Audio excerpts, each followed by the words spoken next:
Hello दोस्तों, सुनो कहानी चैनल में आप सभी का एक बार फिर से स्वागत है। दोस्तों, आज की कहानी का शीर्षक है और उसी क्षण, और इसे लिखा है मृदुला सिन्हा जी ने। तो आइए सुनते हैं आज की कहानी। एक सप्ताह से मन खिन्हो उठा था। मायके जाने का विचार अकस्मात जागा। खिन्नता किंचित कम हुई, पर अपने मन में कोई बहाना जमा नहीं। उन्हें कैसे बताऊं? पिछले 20 वर्षों से बहाना ही तो बनाना पड़ता रहा है। जब कभी छपरा जाने का मन मचलता, इन्हें मनाने में ही 2-4 दिन निकल जाते। तुम्हें इतनी जल्दी क्या पड़ी रहती है मायके जाने की? कल ही तो तुम्हारे पिताजी आए थे, पिछले सप्ताह तो माँ आई थी। ये प्रश्न हाजिर जवाब पत्नी की भी जबान बंद कर जाते। सचमुच क्यों जल्दी थी मुझे? पिताजी के सप्ताह में 1, 2 या कभी कभी 3 चक्कर भी लग जाते। माँ भी आ जाती। कभी डॉक्टर को दिखाने शहर जाना है, तो कभी कोई सिनेमा सर्कस आया है, कभी बेटी को ही देखे बहुत दिन हो गए। माँ को भी पिताजी से अनेक बहाने बनाने पड़ते थे। वह तो पिताजी थे जो माँ बेटी से मिलने की अबोली बेकली को पर्दा निशीन ही रहने देते और उन्हें शहर लाकर मुझसे मिला दिया करते। शादी के लगभग 2 साल तक मेरे किराए के मकान में माँ नहीं आई। बेटी की ससुराल वाली बात जो थी, तब मुझे ही हर छोटे बड़े पर्व पर बुला लिया जाता। अक्सर पिताजी ही बुलाने आया करते। गांव में माँ पिताजी अकेले रहते थे और मेरे इकलौते भैया सह परिवार कलकत्ता में। दामाद की बड़ी खुशामद करनी पड़ती। अभी तो इनकी पढ़ाई का समय है, वैसे ही अंग्रेजी कमज़ोर है। बार बार मायके जाने लगी तो फिर मेरी पढ़ाई का उनसे भी ज़्यादा ध्यान रखते थे पिताजी। वह इतनी ही सफाई दे पाते। क्या करूं, इसकी माँ नहीं मानती। इसके न जाने से तो उसका खाना पीना भी। अच्छा, ऐसा करता हूँ, इसे शाम को ले जाता हूँ, सुबह पहुँचा दूँगा। रिक्शा वाले को दरवाजे पर ही रोक लूँगा, तड़के शहर पहुँचा जाएगा। मैं पर्दे के पीछे से इनकी भ्रुकुटी निहारती। पिताजी के सामने तो वह तन्ने से रही, अंदर आते ही मुझ पर भुनभुनाते। 6 मील पर ससुराल ने हुई ये काफत हो गई। मैं चुप रहने का आग्रह करती, कहीं पिताजी न सुन ले। मेरे दुर्बल इशारे को सबल स्वरों में जवाब मिलता। जाओ जाओ, खूब खीर पूड़ी खाओ, परीक्षा में भी लड्डू ही खाने पड़ेंगे। मैं उनकी कुड़न की अवहेलना करती हुई एक डोलची में साड़ी ब्लाउज डालती और पिताजी के साथ चलने के लिए उद्यत हो जाती। पिताजी की दबी जबान फड़फड़ाने की कोशिश करती। इसकी माँ ने कहा था कि मेहमान जी को भी। नहीं, मैं नहीं जाऊंगा, मुझे आज एक मीटिंग में जाना है। जवाब सधा हुआ रहता, मानो प्रश्न पत्र आउट हो रहे हों। ठीक ही कहते हैं, आपको कैसे फुर्सत होगी? मैं उसे यही तो समझाता रहता हूँ। वह ठहरी अनपढ़ औरत, उसे कामकाजी लोगों की व्यस्तता का अंदाज़ा नहीं। दाल भरी 2 पूड़ियाँ और खीर खिलाने के लिए परेशान रहती है। दामाद भी आए, बेटी भी आए। मैं उसे कैसे समझाऊं कि शहर में तो लोग रोज़ तरह तरह की मिठाइयाँ खाते रहते हैं, तुम्हारी इस पूड़ी खीर का क्या? रिक्शा वाले द्वारा घंटी बजा देने से इन्हें भी राहत मिली और मुझे भी। मुझे हमेशा भय रहता, कहीं इनकी सहन शक्ति धैर्य न खो दे, ये पिताजी को जवाब न दे दें और अंत में मेरा जाना न रुक जाए। घर पहुंचने पर माँ दरवाजे पर ही बैठी मिल जाती। रिक्शे की खटर पटर से आश्वस्त होती हुई आवाज़ लगाती, अरे भूलनी, जरा लालटेन तेज कर दो। लालटेन की धुंधली रोशनी के सहारे मचिया पर बैठे ही बैठे रिक्शा से उतरने वालों की संख्या गिनने की कोशिश करती। मेरे पाँव छूते ही उनका पहला प्रश्न होता, मेहमान जी नहीं आए? मैं चुपचाप अंदर चली जाती। वह पिताजी पर उबल पड़ती, आप नहीं लाए ना मेहमान को? इतनी मेहनत से खीर बनाई है, कहाँ कहाँ से दूध मंगवाया। व्रत त्योहार का दिन है, कोई दूध देता भी नहीं।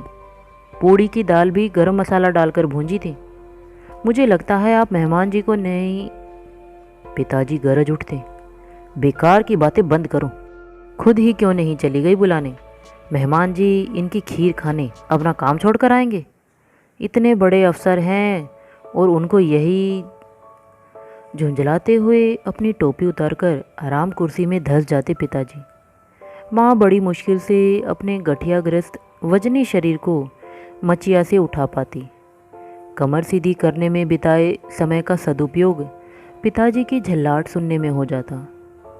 ठीक ही कहते हैं आप, हम अनपढ़ लोग क्या जाने उनका कामकाज। सुबह कुछ बनाकर किसी के हाथ भेज दूंगी। अपने को समझाती हुई माँ अंदर जाने का सश्रम उपक्रम करती। पिताजी उनकी योजना में संशोधन करते। किसी के हाथ नहीं, बिल्कुल सुबह मधु को ही लौटना है, उसी के साथ। लो, तब इसे भी क्यों बुला लाए? रात भर के लिए आना क्या जरूरी था? पुनः एक बार बड़ी कठिनाई से लौटकर उफनती। सचमुच माँ का मन बैठा जाता। मक्की की रोटी, महिजाउर, चावल की रोटी, बड़ी कढ़ी, अड़कोंच, तपरुआ, तिलोड़ी, न जाने क्या क्या बनाकर खिलाने की योजना का कार्यान्वयन भला उतने अल्प समय में कैसे हो सकता था? रात से सुबह तक जो भी बन पड़ता खिलाती, सहज देती, कुछ बनाने का सामान बांध देती। योजना अनुसार सूची के बचे हुए खाद्य पदार्थ को मेरे अगले आगमन के समय बनाने और खिलाने की योजना मन में संजोकर संतोष करती। पिताजी वादे के पक्के थे, तड़के ही मुझे शहर भेज देते। माँ सुबह 4 बजे से ही उठकर कुछ न कुछ बांधती रहती।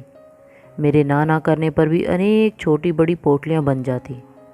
उनके दामाद को कौन सी चीज़ कैसे खिलाऊं, इसका भी सविस्तार निर्देश होता।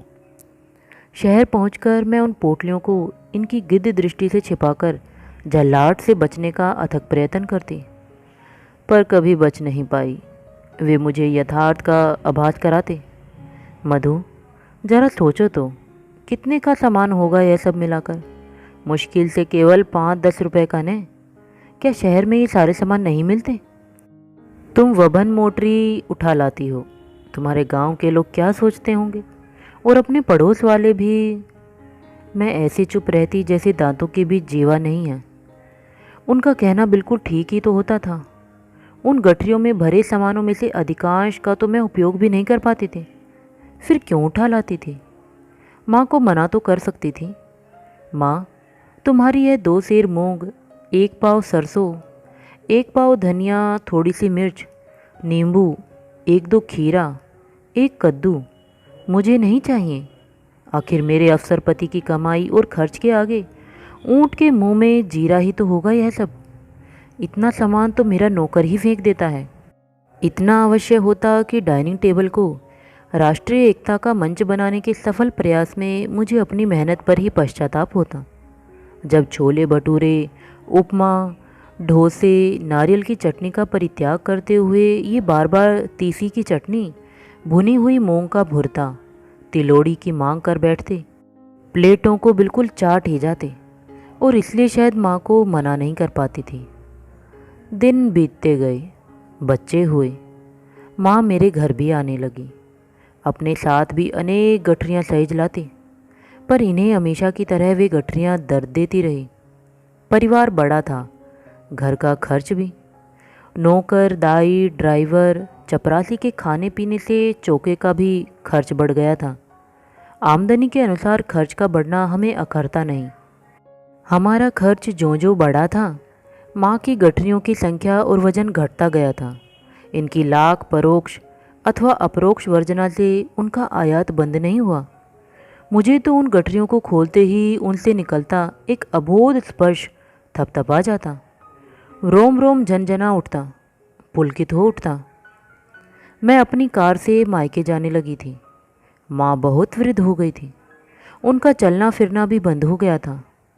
हाँ, महीने में एक बार मैं अवश्य चली जाती। अव्वल तो मुझे अब समय निकालना ही मुश्किल होता था। माँ की बीमारी का हाल सुनकर यह अनमने ढंग से ही सही जाने की अनुमति दे देते थे। उस दिन जब छपरा गई, तब भैया भाभी भी कलकत्ता से साल भर बाद माँ को देखने आए थे। मैं किरण, मंजू और मुकुल से उलझी बैठी थी। बहुत दिन बाद फुआ फुआ से आंगन गूंज उठा था। भाभी से गप्पे मारने की अलग पड़ी थी। उधर माँ हल्ला मचाए जा रही थी, मधु सुनो इधर, मधु आओ ना। फिर बैठी रहना। मधु, एक पल में तुम्हारे जाने का समय हो जाएगा, मेरे पास तो बैठो। हाय भगवान, मेरी कमर, मेरी टांगे। मैं बच्चों की संगति का बिछोह संभाले जा बैठी माँ के पास। उन्हें कुछ भी सुनना सुनाना तो था नहीं। आवाज़ मंद कर कहने लगी, दखीन वारी घर में चली जा, वहाँ एक हांडी में मूंग रखी है, उसमें से ले लो। थोड़ा मकई का आटा ले लो, नवीन को भुंजा अच्छा लगता है। एक दो मक्की की बाल भी ले लो, प्रवीण को खीर बड़ी अच्छी लगती है। थोड़ा गमकुआ चावल ले लो। आए मेरी कमर, हाय मैं तो उठ भी नहीं सकती।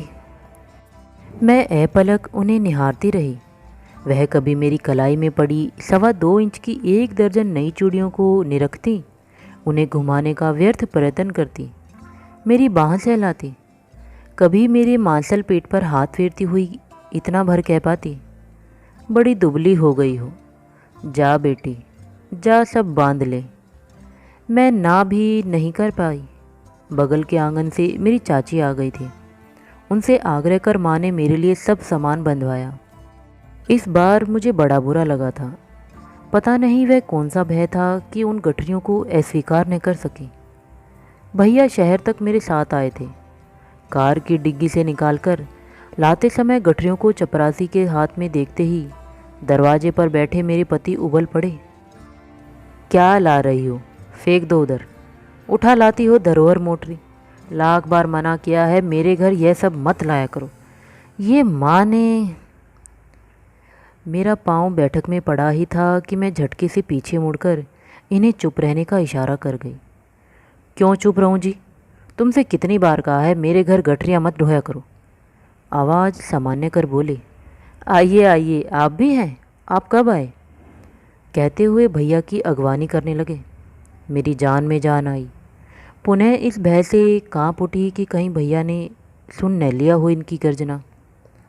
भैया ने सुना था या नहीं, यह न उनके व्यवहार से पता चला, न ही मैंने पूछा। क्यों पूछकर अपना मन दुखाते, किसकी गलती बताते। मरणशैया पर पड़ी माँ की, अपनी या उनकी। चुप रहना ही ठीक लगा। साल भर के भीतर माँ गई। उनकी बरसी के दिन ही उनका पीछा करते हुए पिताजी हमें छोड़ गए। बड़ी हिम्मत बटोर कर मैंने प्रश्न किया, मैं छपरा जाऊं। प्रश्न के साथ ही एक तिरछी निगाह उछलकर मेरे ऊपर पड़ी। कमाल है, अब क्या करना है छपरा में, अब तो माँ भी नहीं। क्या मकान के दर्शन करने जाओगी। प्रश्न तो सीधे सपाट व अक्षरश सत्य थे। इनकी भंगिमाओं व स्वर ने मिलकर उनके अर्थ बदल दिए थे। इनकी बातों की परवाह किए बिना मैं एक बच्ची की तरह मचल पड़ी। जाने दो न, 1 वर्ष तो हो गया, भाभी भी आई हुई है। यह नेक सलाह देने की नीयत से बोले, देखो कितनी गर्मी पड़ रही है, गांव में बिजली भी नहीं रहती, फिर तुम बच्चों को यहीं छोड़ देती हूँ, कल ही तो लौट आऊँगी। मैं तपाक से बोली। एक क्षण रुककर इनकी हामी क्या भरनी थी, मेरे कदमों में घर मुँहे बैल की गति आ गई। झटपट तैयार हो गई। इन्होंने ही निजी ड्राइवर से कहा, तुम्हें इन्हें लेकर छपरा जाना है, मैं ऑफिस से जीप मंगवा लेता हूँ। इन्हें इतना सा हृदय होते देखकर मेरी हिम्मत बढ़ी। इस बार 2 दिन रुकूंगी। वे मुस्कुरा उठे। ठीक 1 वर्ष बाद मायके जा रही थी। 1 वर्ष पहले पिताजी के श्राद्ध पर गई थी। इस बीच न कोई बुलाने आया था, न ही मैं गई। जाती कहाँ, मन तो बिल्कुल निश्चिंत पड़े रहना चाहता था। भाभी बगीचे के आम लीची बेचने एवं घर का गल्ला पानी भी सहेजने गांव आई थी। मेरी भतीजी किरण और उसके पति कैलाश भी आए थे। चलो इनकी भी सहमति मिल गई। छपरा की तरफ मुड़ते ही शरीर में एक निर्मल रक्त प्रवाह होता सा लगता, जो पूरे शरीर को गुदगुदा तनाव मुक्त कर जाता। अक्सर आते वक्त और पुनः लौटने पर ये थोड़ा चिढ़ से जाते थे, लेकिन इस बार तो बड़े स्नेह से इजाज़त दे दी। चलो लौटने पर भी इनके गुस्सा होने की बला टल ही चुकी थी। माँ ही नहीं तो गठरियाँ कौन सहेजेगा, बेकार का ही तो सिर दर्द दे देती थी। माँ अपनी वृद्धावस्था में बड़े कष्ट झेल कर मरी थी, इसलिए उनसे बिछोड़ने का जो दर्द उठा उसे माँ को उसके कष्टों से मिले छुटकारे के एहसास ने सहलाया था। गांव आ गया। गाड़ी भैया के दरवाजे पर रुकी। टोले भर के बच्चे दौड़ आए। मधु फुआ आई, मधु दीदी आई से वातावरण गूंज उठा। मेरे घर से भी भतीजे भतीजियों के साथ भाभी निकल आई। सब के सब मेरे अकस्मात आगमन से प्रसन्न हुए। लेकिन मुझे क्या हो गया? वही गुदगुदा देने वाला, आश्वस्त करने वाला, निश्चिंतता देने वाला रक्त प्रवाह क्या रुक सा गया था? जैसे पाँव ही पीछे लौट रहे हों मेरे। सीढ़ियाँ चढ़ते ही दरवाजे पर पड़ी बड़ी सी आराम कुर्सी, चौखट से लगी मचिया, पूरा परिवेश तो वही था। भाभी ने कहीं कोई परिवर्तन नहीं किया था। खाली पड़ी आराम कुर्सी के पास सहसा एक क्षण पाँव रुके। हाथ भी झुकना चाहा। मैंने बलपूर्वक रोककर अपने को संयत किया। पुनः घर में प्रवेश करने ही वाली थी कि खाली पड़ी मचिया ने जैसे साड़ी का घेर ही थाम लिया हो। मैं अपने को ठेलती हुई अंदर ले गई। आंगन में ही भाभी ने खाट डलवा दी थी। औरतें बच्चे घेर आए। आंगन से लेकर घर द्वार तक भरा पड़ा था। भाभी, भैया, बच्चे सब बहुत दिन बाद इकट्ठे हुए थे। उस भरे हुए माहौल में भी एक सूनापन मेरा पीछा कर रहा था। दो सोनी कटोरदान में पड़ी नीली थकी आंखें मानो मेरे अंग अंग निरख रही हों। मैं विचलित हो उठी। वे रिक्त कटोरे सिर से पांव तक मुझे अपनी दृष्टि से भर लेने को उद्यत हों। मैं अचकचा सी गई। मेरी अकुलाहट चाची से छिप न सकी। वह बिफर पड़ी। बिटिया को दीदी की याद आ रही है। पके हुए घाव में जैसे किसी ने सुई चुभो दी हो। तभी किरण चाय लेकर आती है। मेरे आंसू बहते देखे अचकचाकर पूछा, फुआ को क्या हुआ? कुछ नहीं, कुछ नहीं, कहती हुई चाची अपने आंचल से मेरी आंखें पोंछती अपनी आंखें भी गीली कर गई। मैं उठकर नल पर चली गई। चापाकल के ठंडे पानी का बहाना बनाकर खूब धोया आंखों को। टोले मोहल्ले वालों को भी बड़ा आश्चर्य हुआ जब तड़के सदा की तरह मेरी कार रवाना नहीं हुई। चाची ने भाभी से पूछा था, मधु नहीं जा रही क्या? पहले तो कभी नहीं रुके। बूढ़ा बूढ़ी तो दामाद के डर से बेटी को सुबह ही भेज दिया करते थे। भाभी ने बड़ी संजीदगी से स्पष्ट किया था, मैं नहीं डरती इनके मियाँ से। 2 दिन बाद जाएंगी। इतने दिन बाद तो आई हैं, न जाने फिर कब गांव का मुंह देखेंगी। व्यवहार कुशल भाभी ने एक न उठा रखी मेरी आवभगत में। नई नई शैली में पुलाव, मीट, मछली, पता नहीं क्या क्या बनाया। पर मेरी जीवा तो ची परिचित स्वाद की याद में व्याकुल मेरी आंखें थीं जो भर भर आती। स्वागत समिति के सदस्यों से उन गीली आंखों को छिपाना ही मेरे लिए समस्या हो गई थी। चलते समय 2 बड़ी पेटियां आम, 2 पेटियां लीची, 2 बड़े कटहल, एक दोड़ा पकवान, न जाने क्या क्या कार की डिग्गी से लेकर कैरियर तक भर गया। मैंने भाभी को लाख मना किया, न मानी। बोली, कोई खरीद कर थोड़ी दे रही हूँ, सब अपने बगीचे के तो हैं, बच्चे खाएंगे। उस सामान को देखकर चाची गदगद हो उठी। भाभी को शाबाशी देते हुए बोली, बड़ा अच्छा किया है दुल्हन ने। ननंद की विदाई तो ऐसी ही होनी चाहिए। अब मेहमान भी खुश होंगे। दीदी तो न जाने कितनी छोटी बड़ी पोटलियाँ बांध देती थी। मुझे वहाँ न देखकर भाभी के कान में फुसफुसाई, पता है मेहमान जी ने एक बार अपने साले को उन पोटलियों के खातिर ही बेइज्जत कर दिया था। बबुआ जी भी ऐसे ही आकर माँ पर ही मन की भड़ास निकाल गए। बड़ी जली कटी सुनाई थी माँ को। दीदी ने कान पकड़कर कहा था, अब मधु को कभी कुछ नहीं दूंगी। बेटा, मुझे तो कभी मधु ने बताया नहीं कि मेहमान जी बिगड़ते हैं। दीदी दिन भर रोती रही थी उस दिन। खाना भी नहीं खाया था। हाय बेचारी, 1 ही महीने बाद तो संसार छोड़ गई। कहती कहती चाची ने आंचल से अपनी आंखें पोंछ ली। बीच वाले कमरे का एक किवाड़ उड़काकर मैंने फुसफुसाई आवाज़ भी सुन ली थी। कई दिनों से एक गड्ढे में ढके सिमटे थमे जल को मानो किसी ने एक नाली चीरकर पथ प्रदर्शन किया हो। जल प्रवाहित हो उठा उस सहारे के साथ। मेरी आंखों से बहती अविरल धारा में कई छोटी बड़ी धाराओं के समाहित होने से उनका वेग तीव्र हो चला था। मैं उस धार को भाभी से छिपाती घर में ही इधर उधर चहलकदमी करती रही। बाहर ओसारी से ही भाभी ने मुझे आवाज़ दी, आपके साथ किरण और कैलाश भी जाएंगे, उन्हें भी लौटना है। और जैसे उन्हें कुछ याद आ गया हो, किरण, अरे कोई कपड़ा है तो दे दे, मूंग चूड़ा मकई का आटा सरसों बांध दूँ। मुझे ही एक पुरानी साड़ी का टुकड़ा थमाती हुई बोली, मधु जी, किरण जो सब मांगे दक्षिण वाले घर में से लेकर बांध दीजिए, मैं आप लोगों का नाश्ता लगाती हूँ। आंसुओं ने फिर एक बार अपना सब्र खोया। एक घर का अंधेरा, दूसरा वह बंधनहीन धारा। कुछ सूझे तो बांधूं। बड़ी मेहनत से पहले आंसुओं को बांधा, फिर वे बड़ी छोटी गठरियाँ। रास्ते में ही किरण के साथ गठरियाँ उतर गई।